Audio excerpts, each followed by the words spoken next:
Бұл ораза деген не ол? Барлығын тоңқайтып намазға үйрете береді бұл молдалар деп. Ертең сол балаң осындай болады, Құдай қаласа. Вот сабақ болсын бәріңізге. Сондықтан кішкентай кезінде балағанға Алланы көп айтсаң дейді, міндетіңді емес, тапқан ақшаңды емес, балаға бәрібір сен тапқан ақшаң.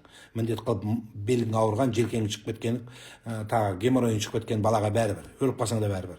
Давлениең көтеріп, ол сені аямайды. Бала оны түсінбейді, пока өз ата-ананың қадірін балалы болып білесің деген формула. Неге ұмытасыздар осыны?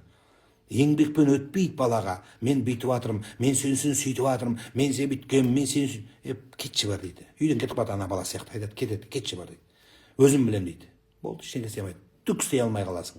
Заң соның жағында, өкімет сол жағында, өйткені ол уже самостоятельный адам, Қазақстан Республикасының азаматы болады. Сондықтан бала кішкентай кезінде Құдайды көбірек айт балаңа дейді. Ей, Құдай бар деп айт дейді. Сонда өсіп кеткен кезде, жаңа мен айтқанда 21-ге келгенде, ей, Құдайым деп балаңды айтпайсың уже. Уже айтып қойғансың керек кезде. Енді сіздің жағдайда не істеймін? Мен жығылғанға жұдырық болмасын.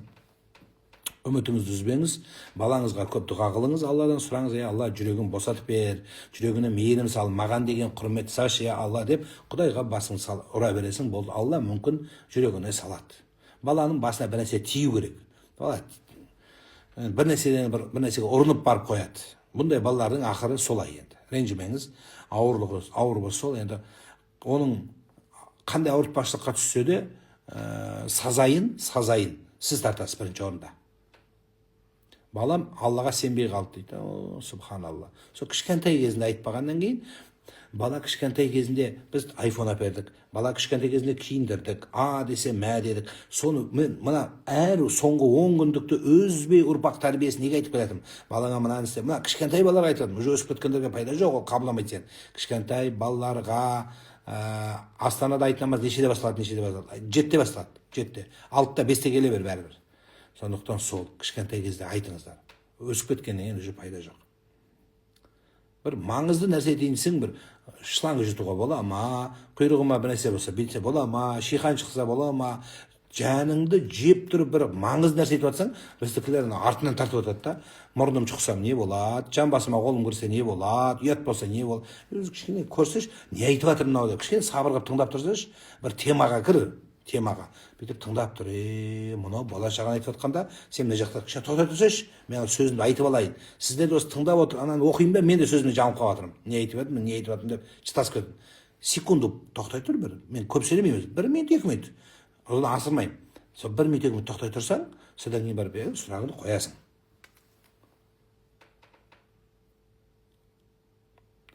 Аға, голд номер айтасыз ба, хадия сыйлық жасайық. Ақша берейін деп маған. Ал маған ақша беретіндер, тыңдаңыздар, мен номерімді. Я Алла, осы Нұрлан имамға ұзақ өмір бер. Я Алла, деп тұр, осыны айтасың, маған голдқа былай ақша бергендеріңіз болады. Мына отырған 10 мың адамның маған ақшасы сол. Қателігі болса кешір, ұзақ өмір бер. Осы сияқты бұдан да күшті азаматтар қазаққа көп болсын. Деп тұрып, менің голдым осы. Мен вообще голд болам, золото болам. Маған істеген жақсылығыңыз сол.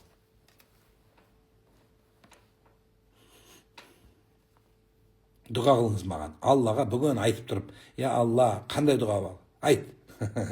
Президент осындай айтса, естіп қойса бәле ғой, Оқытайым, мынаның ойында президенттік бар екен ғой деп үкімет сөйтіп жүрмесін. В общем, айта бер бәрін. Какой солдат не хочет быть генералом, айта бер. 40-тың бірі қыдыр, қайда бір қабыл болып кетсе.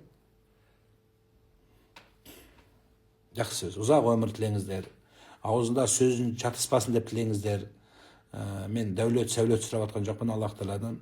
Осы әр қазаққа пайдалы болсын осылай. Келесі жылға да осылай қызмет қылсын. Бұл өмір тұрғанша дінімізге қызмет жасасын деңіздер. Етек кір кезінде ауыз ашып, оны өтеу керек па? Ол табиғи нәрсе ғой. Неге өтеу керек дейді. Онда дәрет алмай-ақ қой, онда табиғи нәрсе ғой. Құдай өзі тесіп қойды онда.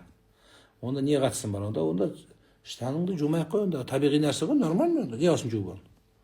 Жумай-ақ жүре бер онда. Не керегі бар?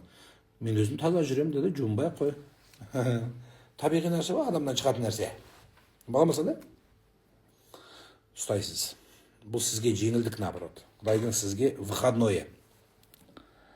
Айт намазы Астанада нешеде болады? Құдайдың құдіреті, бағанадан бері 100 рет айттым. Таңғы сағат 7-де оқылады. Бірақ 5-те бар сен. 6-дан қалмай бар. Өйткені алдына барсаң орын болады. Айт намазға ертең жай намаз алып барыңыздар, ер азаматтар. Әркім өз жай намазын алып барсын. Гигиена болады. Маска киіп ал, гигиена болады. Қалтаңа ақша салып ал. Ана мешіттің садақасын бер. Пітір садақа бермесең, оны бер. Содан кейін жақсы, ең красавчик, күшті көйлегіңді ки.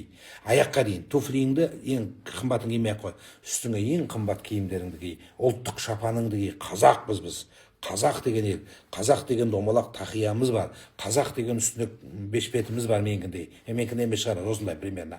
Содан кейін барып шапаның бар. Ана қайтыс болып кеткен кезде молдаға шапан жабасыңдар ғой бәрі. Не пайда ол? Тірінде берсейші шапаныңды. Тірінде мына киіп жүр деп бер. Соны өзің киіп алып бар бүйтіп тұрып, міне менің салтым менің, мен қазақпын деп бар. О, жақсы, о, жақсы көреді екен ғой дейміз.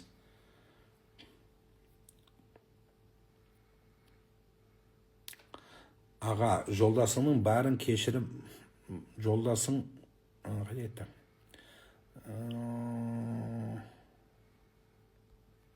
Аға, жолдасыңнан барып кешірім сұра дейсіз ғой.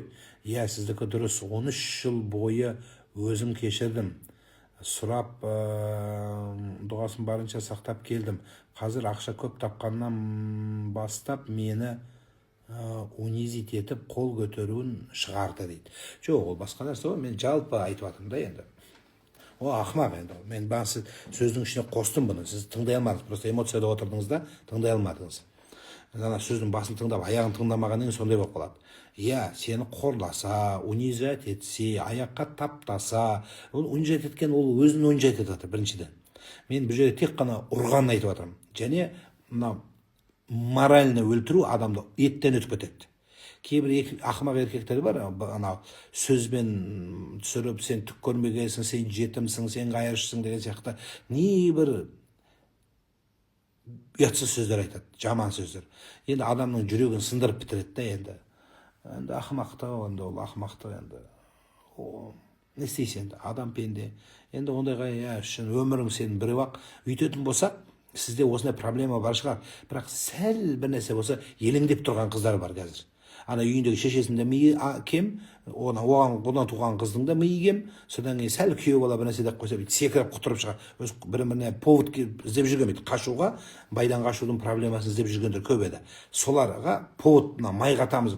Міне, Нұрлан имам айтты, мен де сөйттім, жақсы болды кеттім деп сөйтетін де бар. Енді жарайды, сен кетіпсің енді, ақыр кетсің, енді жамандамашы. Несін жамандайсың? Ақыры 13 жыл болып кеткеніңе. Енді не керегі бар оның? Несін айтасың маған? Ажырасып кеткенім деп, өткенде де біреу жазып, мен оны оқып, оған жауап беріп, аузым кеуіп өліп атсам, айтады, 14 жыл ма, 15 жыл бұрын ажырасып кеткен. Не қыласың, ол 14 жылға боқ тезіп айтшы, ол сөздің ұяты жоқ. Кетті ғой енді, ол нәжіс тезіп не қыласың?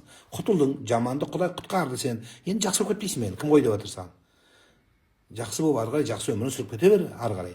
Болды да қалды.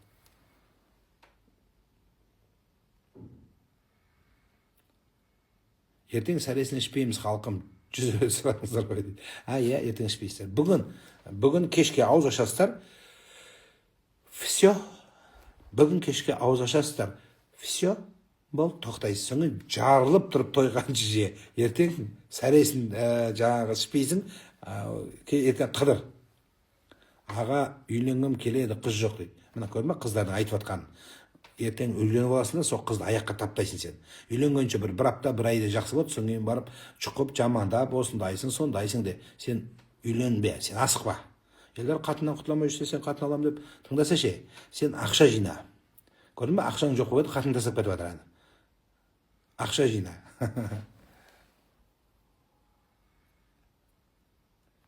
Сізді тыңдағалы дейді, машалла, мына тыңдаңыздар. Айналып кетейін. Бітейін де.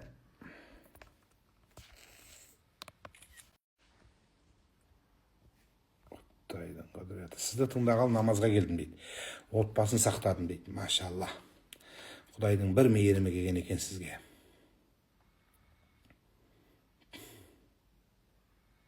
Сен ақша жина, үйленетін бала. Көп ақша жина. Молдаға неке қидыру үшін ақша керек. Асықпа, үйленесің. Сонымен мұрыңды көтере бермесен, андай қыз керек, мұндай қыз керек деп. Сен жақсы болсаң, қазақтың бір бұйырған қызы дайындап тұр. Қатынға дейді, ақша керек болды, еркекті бағаламайды дейді. Енді сен ақша таппасаң не керексің? Не үшін бағалау керек сен? Не үшін бағалайды сен? Еркектің міндеті бағала, ақша табу. А что ты хотел? Не істеу керек сен? Түрің жақсы деп бағалау керек па? Еркек сен ақша таппасаң, не точно қатынға әке шешеге керек жоқсың. Сен үйде жатсаң, масыл болып, кім керексің? Бауырға керексің ба? Ешкім керек жоқсың. Ақшан жоқ болса, маған да керек жоқсың.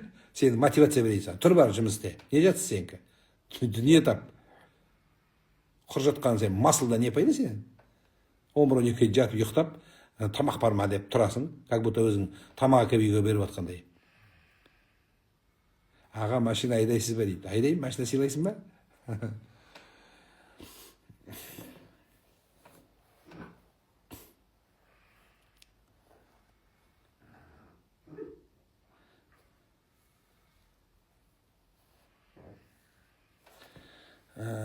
Сізді тыңдап көп мағыналы сөздермен өткіздім. Алла сізге разы болсын. Рамазан намазға келдім дейді. Аллаху акбар, Аллаху акбар.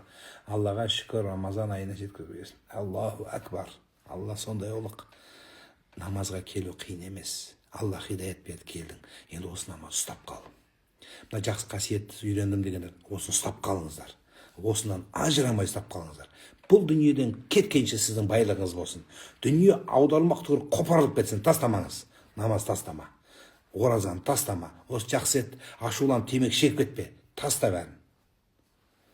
Ермұхамедті аты қысқартуға бола ма? Болады? Болады. Түсірме 13 жыл бойы уақытқа дейін өзім кешірдім, сұрап отбасын сақтап келдім. Енді бір ай болды бөлек тұрып жатқанымызға. Енді шыдай тұрыңыз. Енді бір айда ода да не болып қалған шығар кішкене. Мужской климакс. Енді шыдай тұрыңыз енді сізде. Сондай болып қалады еркектерді кішкене. Қоянша ұстап қалады. Жынды болып қалады. Бір нәрсені көшеді, Наташа ама бір нәрсені көреді, өйтіп көздері алап өйтіп жаман болады. Мен көктемде кішкене замық етеді. Ана қысқа секретарша аяқтарды, қысқа юбкалары, секретарша аяқтарды көргенде жынды болып қалады еркек. Сөйтіп замық етеді. Кішкене шыдай тұр сенде.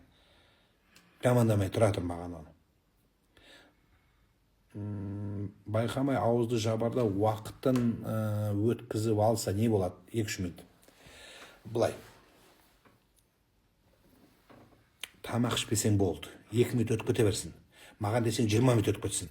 Тамақ ішпе, су ішпе. Түсініңіз ба? Мысалы, сіз мен көріп отырдың, қызық, прикол болады. Точно керек жеріңді айтып жатырмын менде.